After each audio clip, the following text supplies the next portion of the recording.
hermanos Wong, que ya tenía rato que no los veíamos, los extrañamos, que Dios les bendiga. Nos gozamos de verles, hermano. Y a todos ustedes, hermano, a cada uno de ustedes. Nos da gusto verlos, hermano, de verdad. ¿Tú me avisas? Bien, hermanitos, sean bienvenidos todos a la casa de nuestro Dios. Damos la bienvenida a todos nuestros hermanos que nos ven detrás de esa pantalla a través de este canal. Esperemos que esta lección sea de bendición para todos ustedes. Desde la Iglesia Embajadores de Cristo a las Naciones los bendecimos y esperamos que esto sea de edificación para ustedes, así como para cada uno de mis hermanos que hoy están aquí.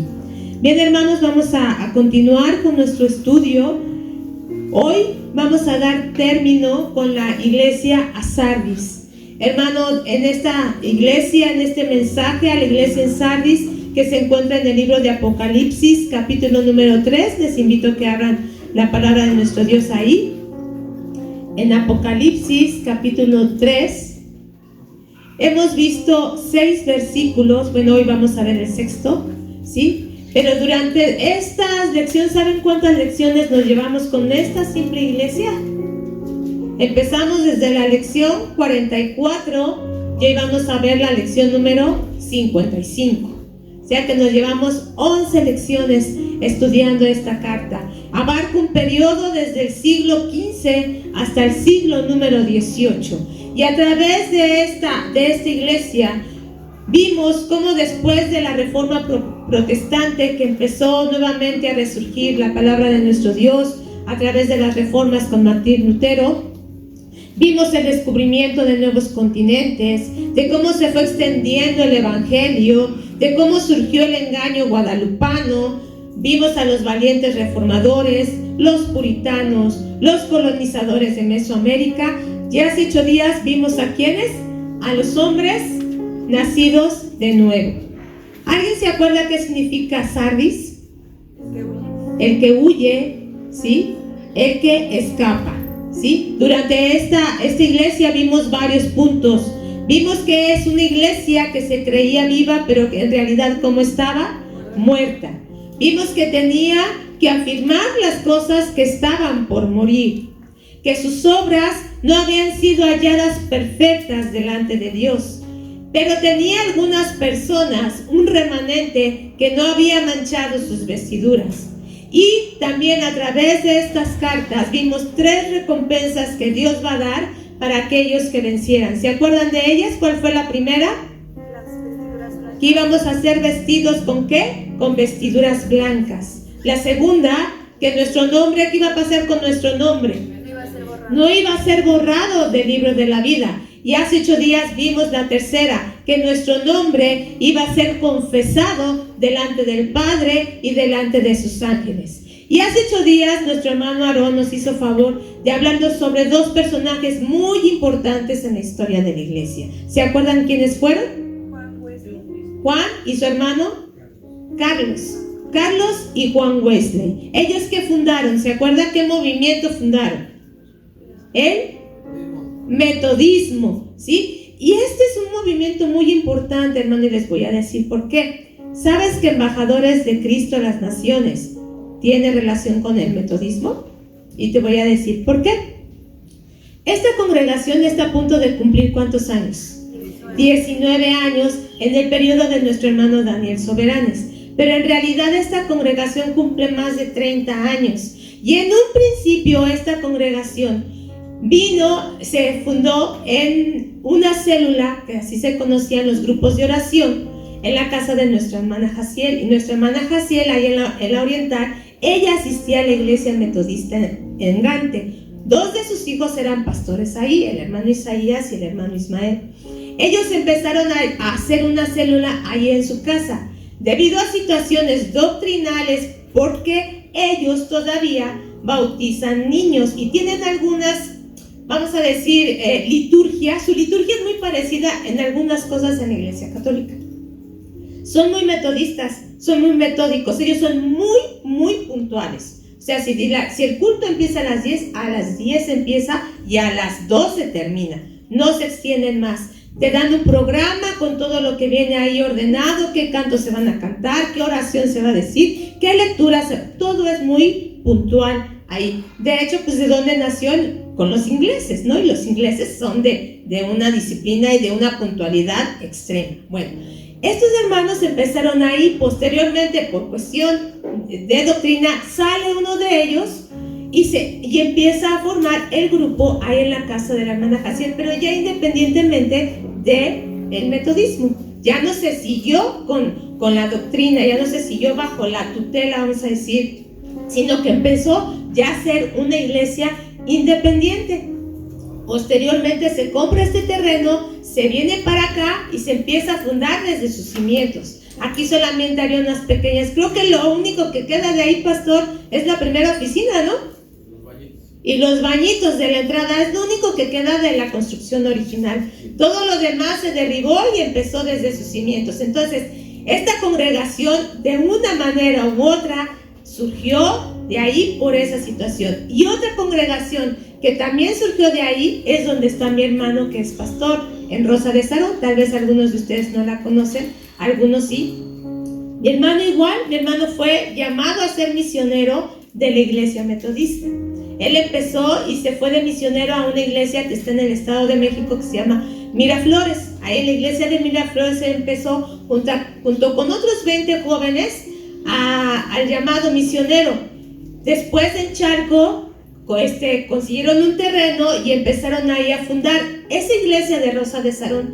Se edificó toda ella con recursos de la iglesia metodista de Estados Unidos. Vino un grupo de misioneros metodistas de Estados Unidos y se levantó esa iglesia con recursos de allá.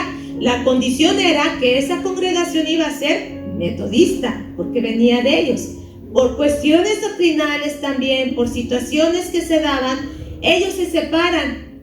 Y entonces mi hermano le habla al hermano Bob, el encargado de allá, y le dice: oye, ¿qué crees? Que la situación está así, así. Nosotros tenemos ya que separarnos, porque no los dejaban bautizar, no los dejaban impartir Santa Cena, no podían casar, no podían hacer casi nada hasta que no fueran ordenados por la iglesia metodista como pastores. Todavía eran misioneros. Entonces, para cualquier situación tenían que esperar que llegaran las autoridades de los metodistas para poder hacer todo esto. Entonces ellos dijeron: es que pues, aquí hay mucha gente que necesita. El caso está que el hermano Bob dice: bueno, ok, y les dejan la iglesia, y entonces de ahí surge Rosa de Sarón ya como iglesia independiente. El movimiento metodista aquí es muy fuerte en México, hay mucho. Entonces imagínense desde dónde y cuánta raíz hay de todo esto, ¿sí? De lo que vimos hace 8 días. Vimos que el hermano Carlos y Juan Wesley fueron grandes precursores, y a través de ellos empezó un movimiento, empezó la predicación del evangelio. Vinieron a América del Norte y empezaron a predicar, ¿verdad? Entonces, con estos hermanos y otros más que vamos a ver el día de hoy, comenzó lo que se conoció como el Gran Avivamiento. Esto comenzó en el siglo XVIII. Hubo un tremendo despertar espiritual al que se le llamó avivamiento, transformando a los hombres, dándoles un apasionante espíritu de servicio de Dios que vendría a ser el detonante de la obra misionera. Ahora, yo les pregunto, hermanos, ¿qué es un avivamiento? ¿Han escuchado esta palabra dentro de la comunidad cristiana?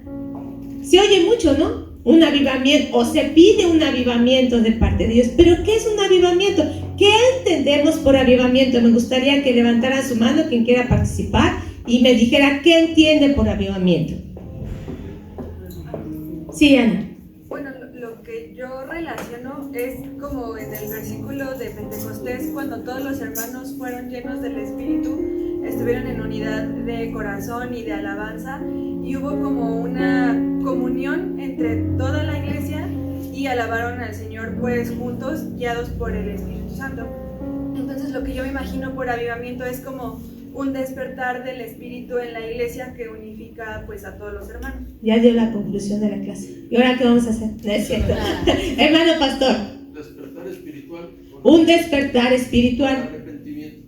Un arrepentimiento. Muy bien. ¿Alguien más ha visto o lo que se cree que es un avivamiento? Por lo general, ¿qué se espera de un avivamiento, José? Es Es cuando un grupo de personas están en sintonía, están con la misma visión de trabajar, de servir, de entregarse para glorificar a Dios, haciendo diferentes cosas. Ok.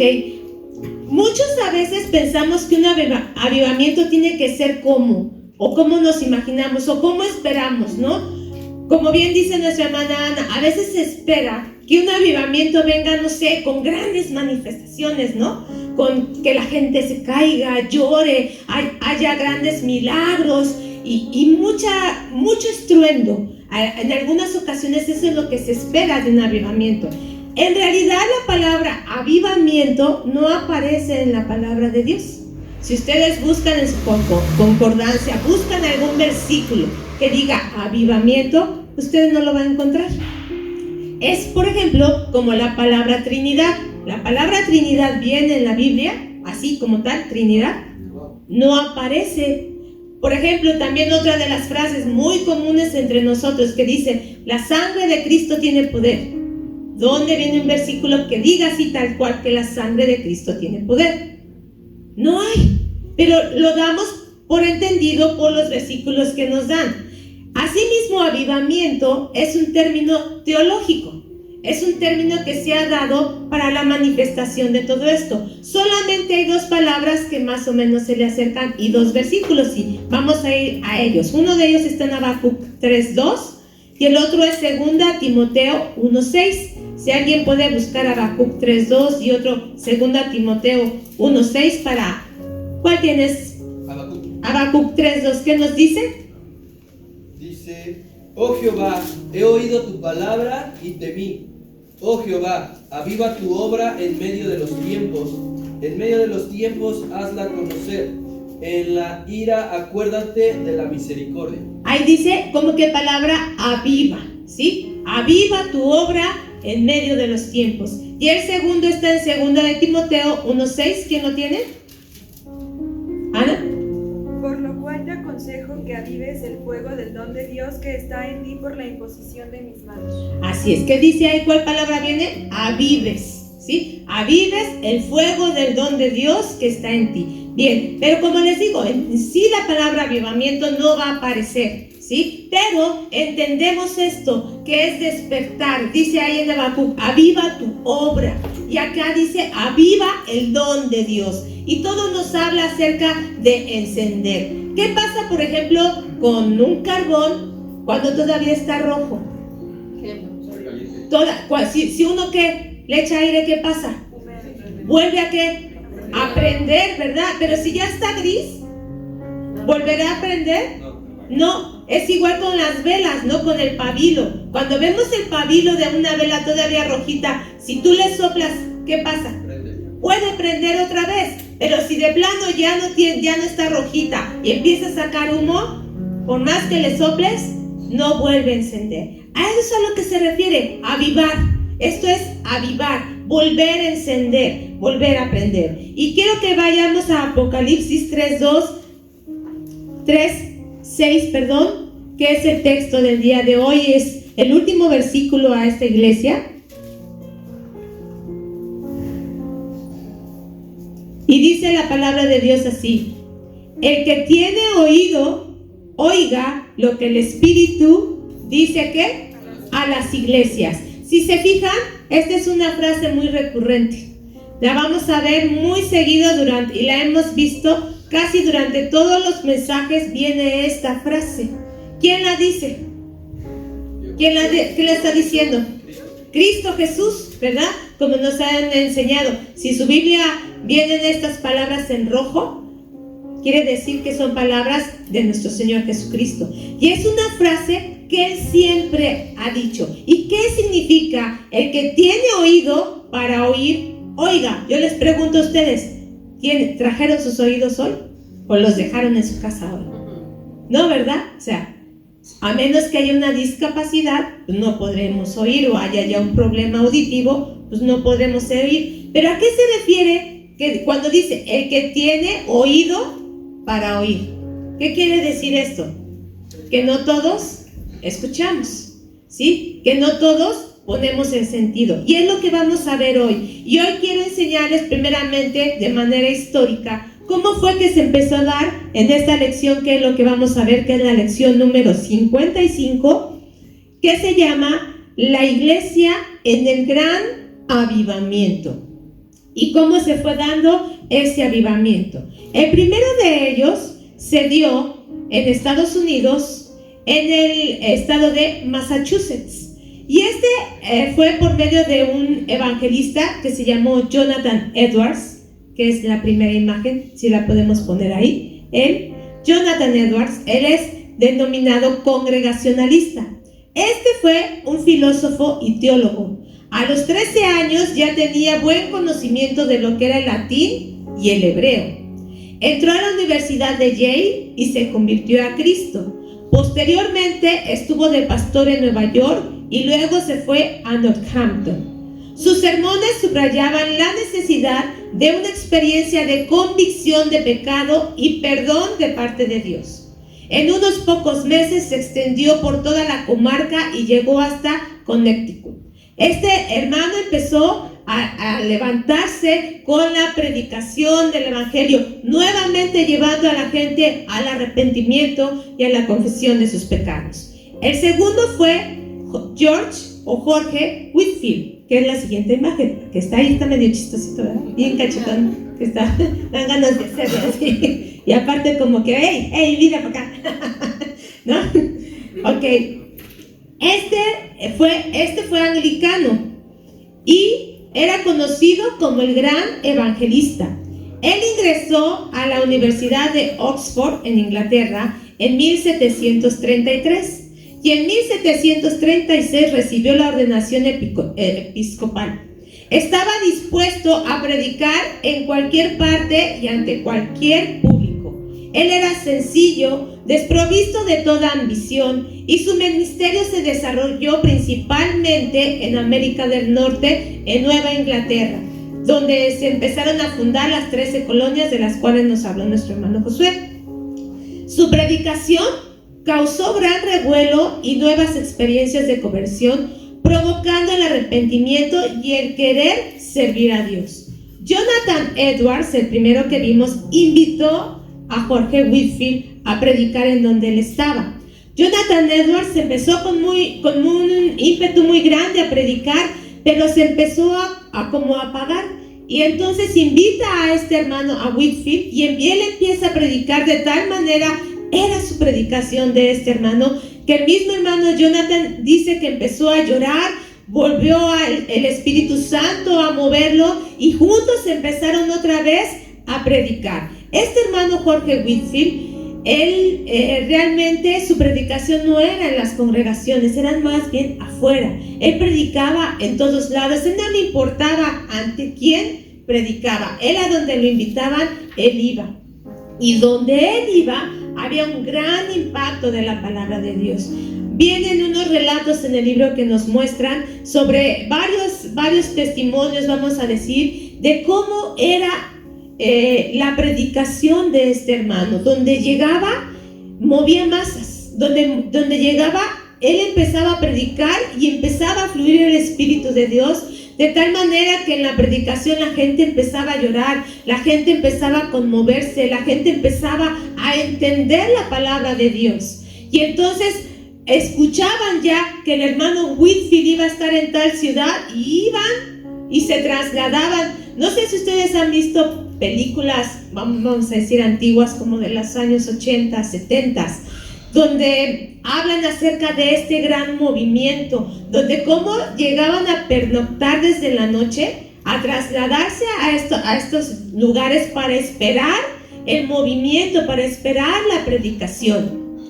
Y se hacían carpas muy grandes, donde llegaban todos, y desde la noche los hermanos empezaban a cantar, a entonar himnos, en lo que llegaba la mañana y empezaba la predicación de la palabra de Dios. Tal era este movimiento que empezó a hacer el Espíritu Santo por medio del hermano Whitefield, por medio del hermano Edwards, que muchos de otras congregaciones, presbiterianos, uno era congregacionalista, el otro era anglicano, venían hermanos presbiterianos, venían hermanos bautistas de todas las denominaciones, y entonces todos empezaban a predicar, empezaban a unificarse, empezaban todos a recibir la palabra de Dios. Y así entonces los hermanos iban, por ejemplo, vamos a decir, iban a Monterrey, se reunían todos en Monterrey, y después cuando regresaban a sus comunidades, esos pastores que habían recibido la palabra, llegaban con más bríos, llegaban llenos de la unción, llenos del Espíritu Santo, animados a seguir predicando en sus congregaciones. Y entonces esto trajo un gran avivamiento, un gran despertar en América del Norte. Ese fue el primer avivamiento. El segundo avivamiento se dio a finales del siglo XVIII, y este fue fomentado por otros grandes teólogos, dentro del cual se contaba Timothy Dwight, que es la última imagen, si la tenemos por favor. ¿No está? Eran tres. Bueno, Timothy Dwight. Él fue nieto de Jonathan Edwards, del primero que vimos, ¿sí? Y también fue director de la Universidad de Yale. Si se fijan, hermanos, cómo ha sido el impacto, que no fueron surgidos pues, de cualquier escuela, de las grandes universidades. Yale es de las más nombradas, Oxford es de las más prestigiadas, y en estas universidades ellos fueron directores, no solamente estudiantes, sino posteriormente directores académicos de estas universidades. Tal era el movimiento que no había problema que un cristiano estuviera al frente de una universidad, de una institución tan importante. Y Timothy Dwight, nieto de Jonathan Edwards, fue uno de ellos. Y este segundo movimiento, que hubo avivamiento dentro de Norteamérica, trajo consigo la conformación de lo que ahora conocemos como sociedades bíblicas o sociedades misioneras. Solamente les voy a mencionar algunas cuantas. La primera de ellas fue la Sociedad Bíblica Americana en 1816. La segunda, la Junta Americana de Comisionados para Misiones Extranjeras en 1810. La Sociedad Americana para la Promoción de la Temperancia, y ellos tenían como tarea hacer campañas contra el vicio del alcohol en 1826. La otra fue la Unión Femenina Cristiana en Temperancia, que luchó por los derechos femeninos. Y así, hermanos, como estos, empezaron a surgir grandes organizaciones. ¿Por qué son importantes estas organizaciones? ¿De dónde creen que surgía el financiamiento para las misiones? De ahí empezó el gran movimiento misionero. Por eso fue que Estados Unidos se convirtió en uno de los principales misioneros del mundo. Había americanos en todos los continentes, en África, en Asia, en Europa, en América. ¿Por qué? Porque los hermanos se reunían tanto que ellos financiaban el movimiento misionero mundial. Y hasta la fecha, todavía muchas de estas organizaciones siguen funcionando, solamente que obviamente ha disminuido su ímpetu. Pero todas estas sociedades son bien importantes, porque por medio de ellas fue que se empezaron a dar grandes movimientos. Por ejemplo, vamos a ver el avivamiento en Gran Bretaña. Comenzó con el hermano Juan Wesley y con el hermano Carlos. Ahí fue cuando empezó el avivamiento en Gran Bretaña, de tal manera que empezaron a ellos un grupo que se llamó los evangélicos. Algunos de nosotros, el nombre es cristiano o también es evangélico. Sí, recordemos que todos estos nombres, ¿quién se los daba? ¿Quién llamó primeramente cristianos? A los cristianos. La gente. ¿Quién les llamó metodistas? A los metodistas. La gente, o sea, por la manera de predicar, por la manera de hablar, por la manera de que ellos decían, la gente les decía, ay, es que él es así, es que él es así. Entonces aquí también empezaron los evangélicos, y eran personas cristianas que eran generadoras de nueva manera de concebir la fe cristiana y de interpretar a la sociedad. Los evangélicos trabajaban por la reforma en las cárceles, las leyes de protección al trabajador, buscaban un parlamento más representativo y buscaban el fin del comercio esclavista. O sea, hermano, todo este grupo de cristianos, no solamente, si ustedes se fijan, era solamente un trabajo congregacional, era solamente un trabajo local. ¿A qué se abocaba más este avivamiento? Afuera, ¿sí? Se buscaba en el gobierno, se buscaba en las universidades, se buscaba en la sociedad, se buscaba servir a los de afuera. Era el movimiento donde empezaron a surgir todo lo que es la asistencia social, todo lo que era la necesidad en los pobres, en los huérfanos, en las viudas, ¿sí? No solamente era que aquí en la congregación llegaran miles y se reunieran. Ese no era el objetivo. ¿El objetivo cuál era? Ir afuera, lo que es desde un principio. Ir afuera, ayudar a la gente. Vean que ellos se metían hasta en las leyes. Buscaban que se quitara la abolición de la esclavitud, el maltrato a las mujeres, las mujeres tuvieran voz, tuvieran voto, ¿sí? Ellos veían por los huérfanos, por las viudas. Entonces, estos hermanos evangelistas empezaron con ese movimiento, a ayudar a los demás. Así que en Inglaterra ya se dividió lo que era el cristianismo en dos grandes corrientes: los anglicanos, pero los anglicanos eran más gente aristócrata, gente de dinero, y los evangélicos, que estaba dirigido más a la clase popular, a la clase baja. Entonces, como vemos, hermano, este avivamiento, como les digo, no es como muchas veces pensamos, que un avivamiento solamente viene porque muchos vienen aquí a la iglesia. ¿Eso realmente significará un avivamiento? ¿Que muchos se reúnan en la iglesia? ¿Cuántos obedecemos? ¿Cuántos nos comprometemos? El avivamiento no solamente es de número. El avivamiento en realidad es de obras, es de fruto, es de ver qué tanto está pasando en nuestra vida. En mi vida puede haber un avivamiento, y eso quiere decir que solamente es porque yo grite, o porque yo salte, o porque yo levante mis manos. ¿En qué se ve un avivamiento en la vida, en la persona? ¿En qué se ve? En el cambio, en el comportamiento, en el testimonio, en el trabajo, en la obediencia, en lo que yo quiero hacer. Y esto es lo que nos quieren enseñar, y vemos a través de la historia. Y si usted se va a la historia secular, usted ve estos movimientos, hablan de estos grandes reformadores, hablan de estas personas, porque, como les digo, no solamente eran cristianas, no solamente eran predicadores en una iglesia, sino que eran académicos. En Estados Unidos, antes, ahorita ya no, ahorita Estados Unidos ha venido a decaer mucho, pero en Estados Unidos, antes de empezar las clases, en todas las escuelas, primero se hacía oración y se leía la palabra de Dios.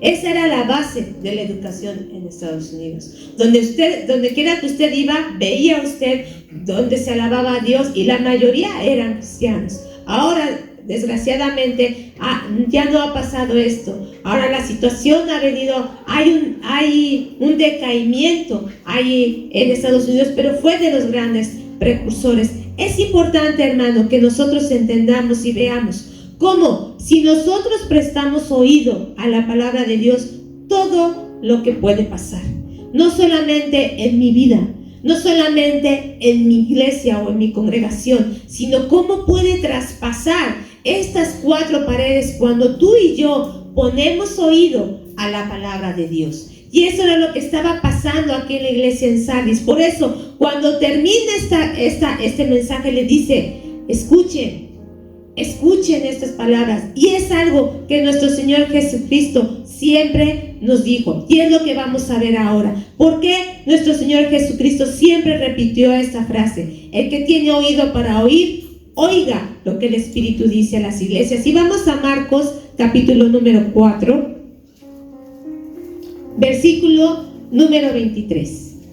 Marcos 4, 23. Y veamos cómo desde siempre nuestro Señor Jesús decía esta palabra. Si alguien lo tiene, lo puede leer, por favor. 4, 23. Si alguno tiene tiene oídos para oír, oiga. Si alguno tiene oídos para oír, Oiga. oiga. ¿Sí? Esas son las palabras de nuestro Señor Jesucristo. Y lo importante que es poner oído, poner sentido. El avivamiento, hermano, es resultado de dos cosas. La primera de ellas es el escuchar la voz de Dios. Y la segunda es provocado por el Espíritu Santo. Y quiero pedirle a mi hermana Magda si me hace favor de repartir estas citas bíblicas. Son cinco citas bíblicas, 5 manos levantadas que quieran apoyarme para leer estos versículos, por favor, hermanitos. A quien vea que levante su mano, manita, por favor, puede darle esos papelitos para que veamos, hermano, lo que es escuchar la voz de Dios. Ahora yo les pregunto, ¿cualquiera puede escuchar la voz de Dios? ¿Cualquiera? ¿Cualquiera puede entender el mensaje de salvación? No, porque si fuera así, este lugar estaría lleno. Si fuera así, no fuera necesario estar de continuo predicando, insistiendo y hablando, ¿sí? ¿Qué condiciones debe de haber para que yo pueda entender la voz de Dios? Para que yo pueda escuchar la voz de Dios y tener esta facultad de poder compartir. Y el primer texto se encuentra en primera carta a los Corintios, capítulo número 2, versículos 10 al 14. Primera carta a los Corintios, capítulo 2, versículos 10 al 14. ¿Quién lo tiene? Por favor, en voz alta. Pero Dios nos la reveló a nosotros por el Espíritu, porque el Espíritu todo lo escudriña aún lo profundo de Dios. Porque ¿quién de los hombres sabe las cosas del hombre sino el Espíritu del hombre que está en él? Así tampoco nadie conoció las cosas de Dios sino el Espíritu de Dios. Y nosotros no hemos recibido el Espíritu del mundo, sino el Espíritu que proviene de Dios, para que sepamos lo que Dios nos ha concedido.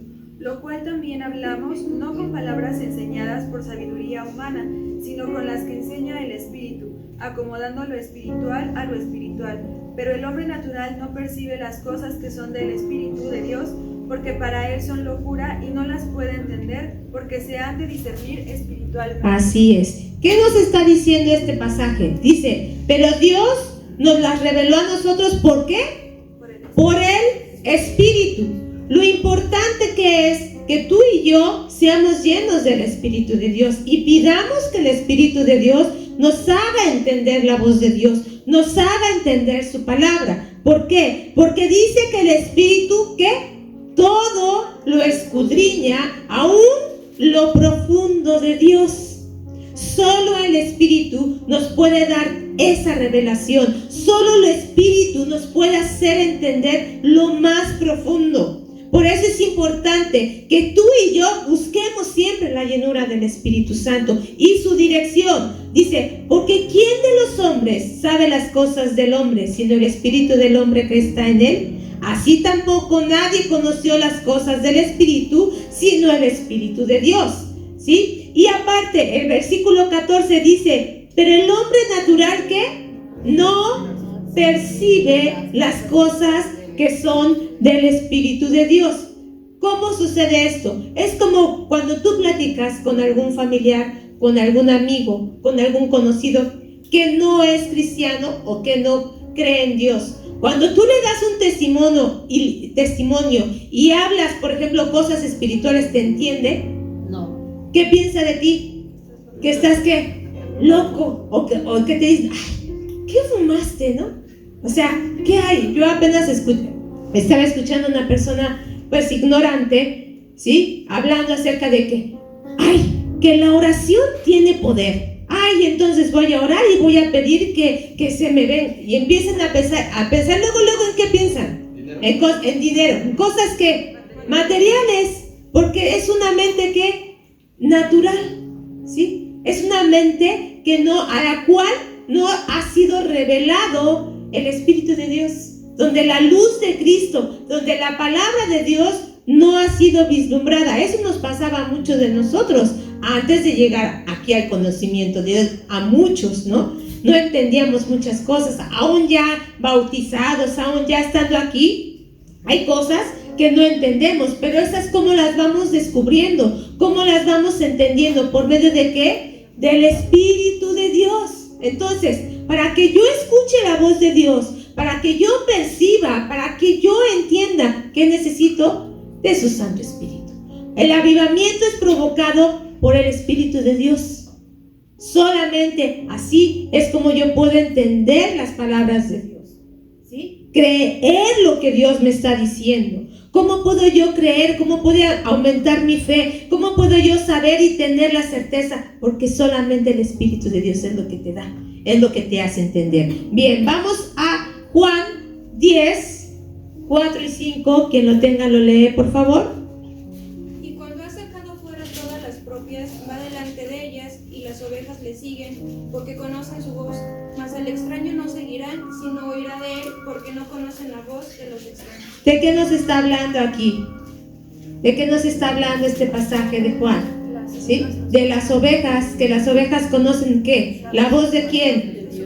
Del pastor, ¿sí? Conocen la voz del pastor, saben quién es su pastor. Por eso dice, cuando las ha sacado afuera, todas las propias van delante de él, ¿sí? De ellas, y las ovejas le siguen porque conocen su voz. Mas al extraño, ¿qué? No seguirán, sino que huirán de él, porque no conocen la voz de los extraños. ¿Qué quiere decir esto, hermano? Que tú y yo tenemos que conocer bien la voz de nuestro Dios, para que cuando venga el extraño, cuando vengan palabras que no son conforme a su palabra, ¿qué tenemos que hacer? Contemplarlas. Ay, a ver, platícame más. Ay, está muy interesante eso que me dices. Nunca lo había escuchado. A ver, dime. ¿Tenemos que hacer eso? Aquí, ¿qué dice? ¿Qué hacen las ovejas cuando oyen la voz de un extraño? ¿Qué hacen? Huyen. No, ¿sabes qué? Yo eso no. No, que espérame, que te digo, que... Y empezamos a dejarnos, ¿qué? Envolver. Y empezamos a decir, oye, pues como que no está tan mal eso. Oye, pues, ¿qué tiene de mal? Empezamos a darle voz a ¿qué? A lo extraño, y dejamos de escuchar la voz del pastor. ¿Y qué pasa si escuchamos a la voz del extraño? ¿Qué nos va a pasar? ¿Nos vamos a qué? A perder.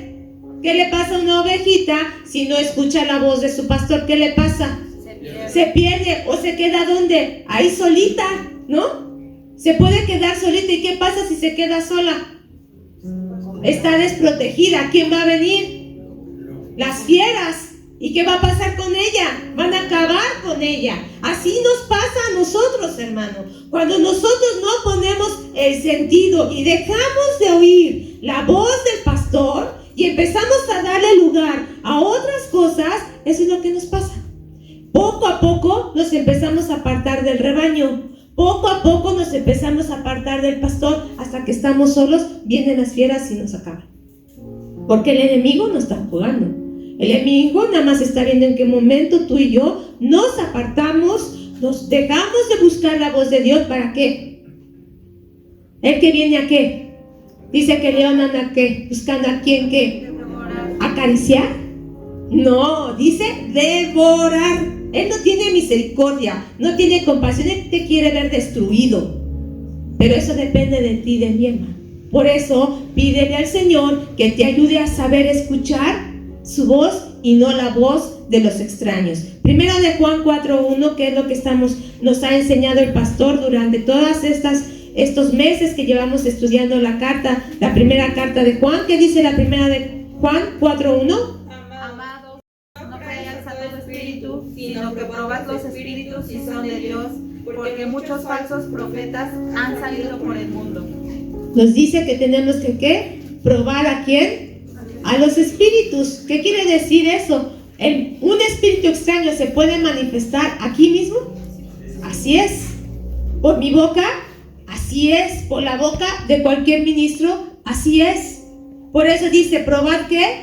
A los espíritus si son de Dios, para que no le creas. No creas. Cuando ves que algo no es conforme a la palabra de Dios, no glorifica a Cristo, no te lleva a los pies de Cristo, no creas. Llámese como se llame.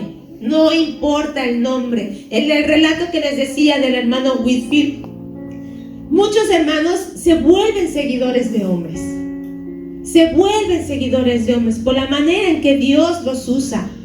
Ya no ven al Espíritu, ya no ven a Cristo, ven al hombre.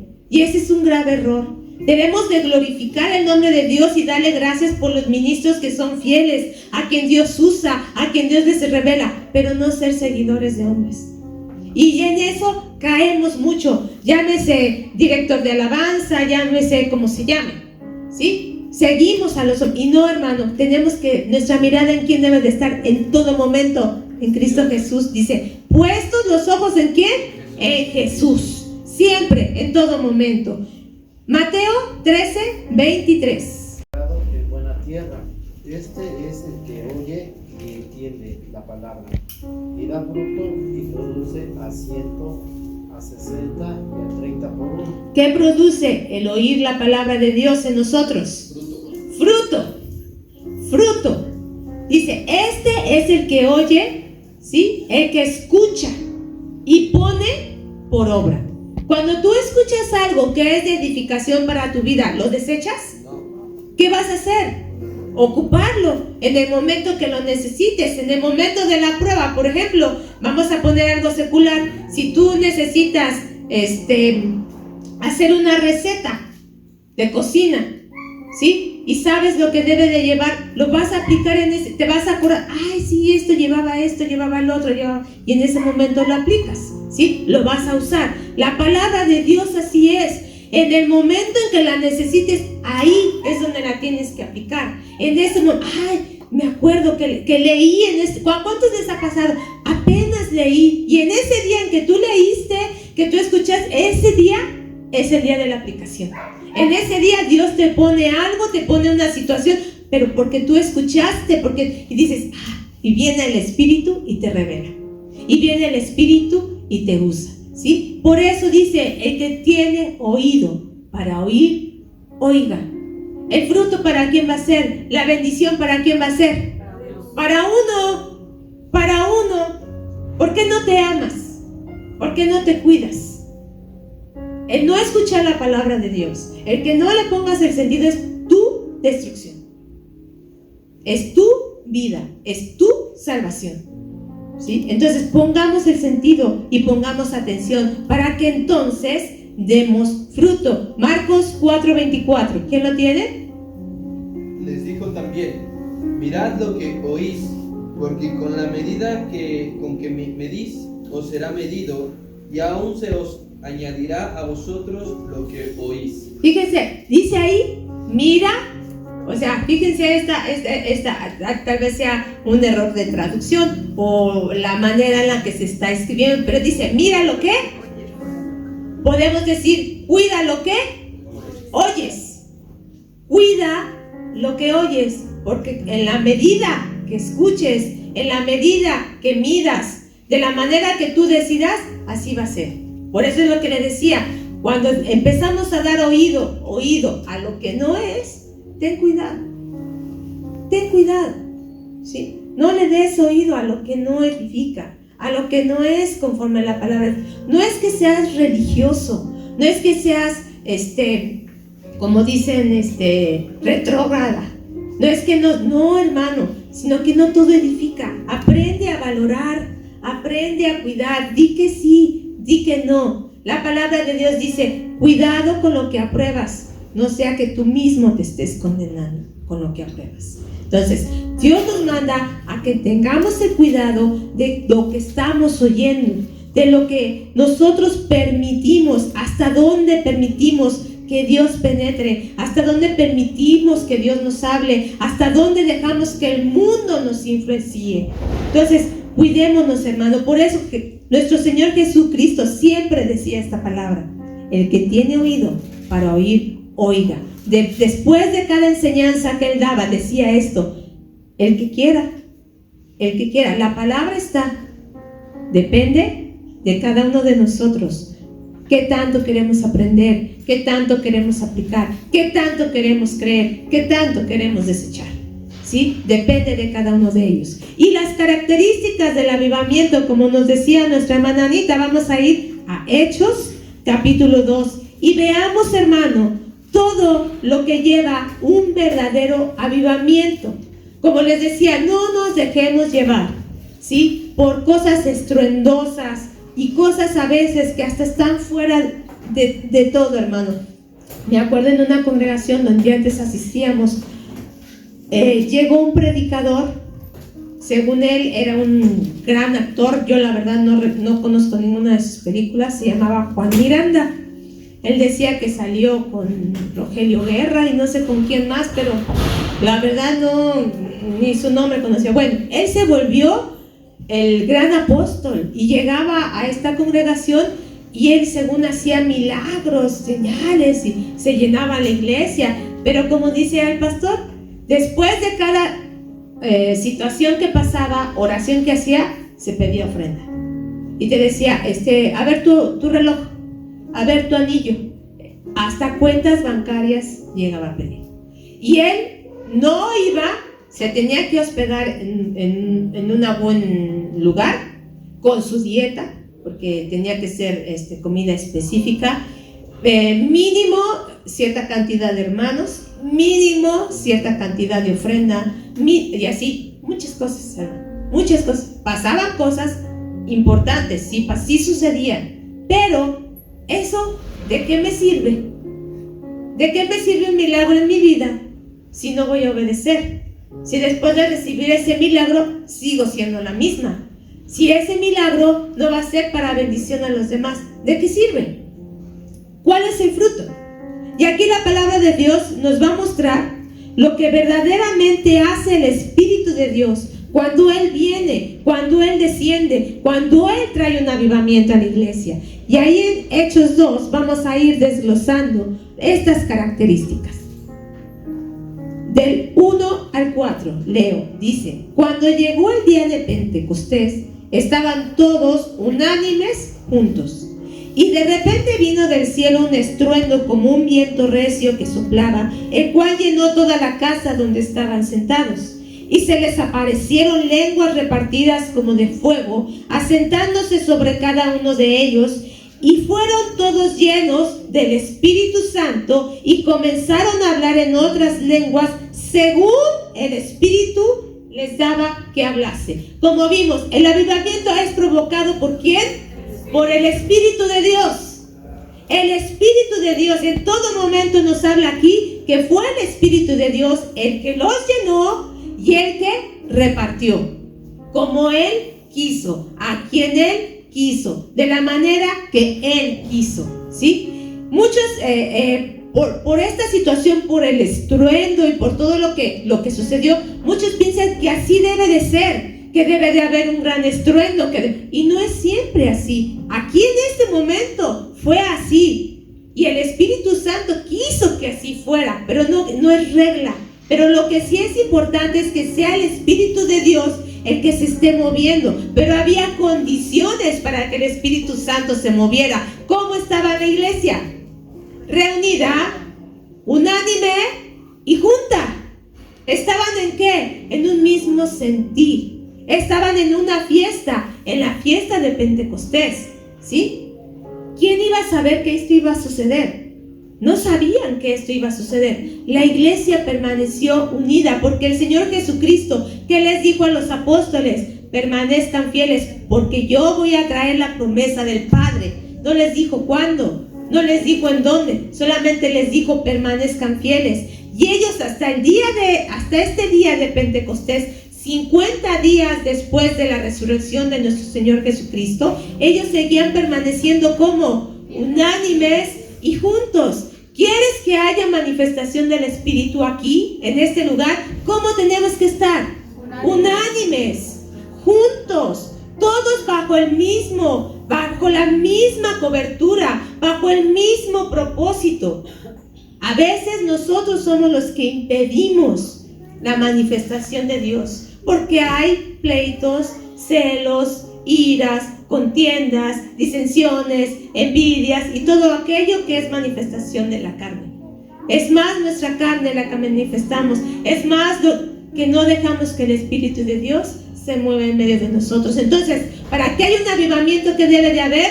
Unidad, unanimidad, debe de moverse el Espíritu Santo. Segunda característica, Hechos 2:14. Después de esto dice: entonces Pedro, poniéndose en pie con los 11, no solamente fue Pedro solo, Pedro fue el que alzó la voz, pero estaban los 11 con él, y les habló diciendo: varones judíos y todos los que habitan en Jerusalén, esto os sea notorio, oíd mis palabras. ¿Qué empezó a hacer Pedro? ¿Empezó a qué?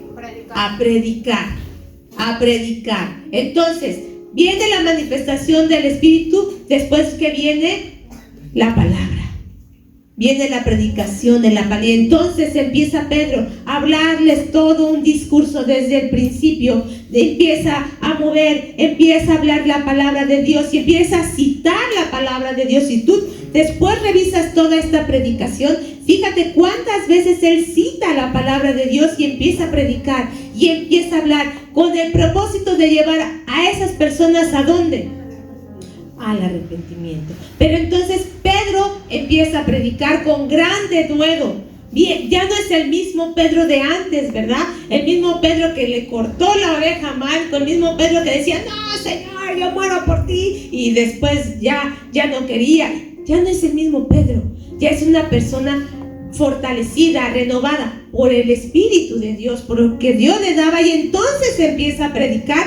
¿Y sabes cuántos se convirtieron? Ahorita lo vamos a ver. ¿Qué trajo como fruto esta predicación? Hechos 2:36.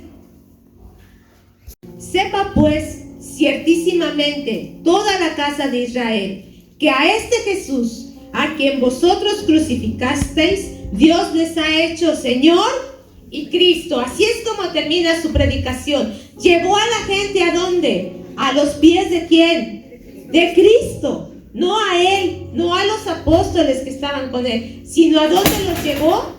A los pies de Cristo. Por eso te digo, hermano, que tú cuando prediques, que cuando haya este avivamiento, siempre sea hacia Cristo, siempre sea hacia Él, no a la congregación, no a los ministros. Hermanos, no se distraigan, nuestras hermanas Ujieres son las por, ¿sí? Ellos, todo debe de ser a los pies de nuestro Señor Jesucristo. Entonces, es otra de las características. Cuando viene este avivamiento, es para llevarnos a los pies de Cristo y por consiguiente al arrepentimiento. Hechos 2:37 y 39 dice: al oír esto, ¿qué pasó con los que estaban ahí? Se compungieron de corazón y dijeron a Pedro y a los otros apóstoles: varones hermanos, ¿qué haremos? Ya estaban convencidos. Ya el Espíritu Santo los había tocado. El Espíritu Santo se había movido de ellos con esa predicación. Habían entendido que era necesario venir a los pies de Cristo. ¿Y qué les dijeron? Dice, Pedro les dijo, ¿qué? Arrepentíos y bautícese cada uno de vosotros en el nombre de Jesucristo para perdón de los pecados. ¿Y qué? Recibiréis el don del Espíritu Santo. Trae arrepentimiento y trae confesión de pecados, ¿sí? Ese avivamiento te lleva a arrepentirte, a reconocer tu maldad, a reconocer tu necesidad de Dios, a buscar de su perdón, a buscar hacer su voluntad. Pero no solamente se quedaba ahí, no solamente dice la palabra de Dios que ese día se convirtieron como 3,000 personas, ¿sí? En esa pura predicación, sin contar niños ni mujeres. Siempre nada más se contaba a los hombres. Así es que fueron mucho más de 3,000 personas las que escucharon el evangelio ese día y se convirtieron. ¿Y qué pasó? Del 43 al 47 vamos a leerlo. Dice: y sobrevino temor a toda persona, y muchas maravillas y señales eran hechas por los apóstoles. Todos los que habían creído, ¿cómo estaban? Juntos, y tenían ¿qué? En común todas las cosas, y vendían sus propiedades y sus bienes y los repartían a todos según la necesidad de cada uno, y perseverando unánimes cada día en el templo, partiendo el pan en las casas, Comían juntos con alegría y sencillez de corazón, alabando a Dios y ¿qué?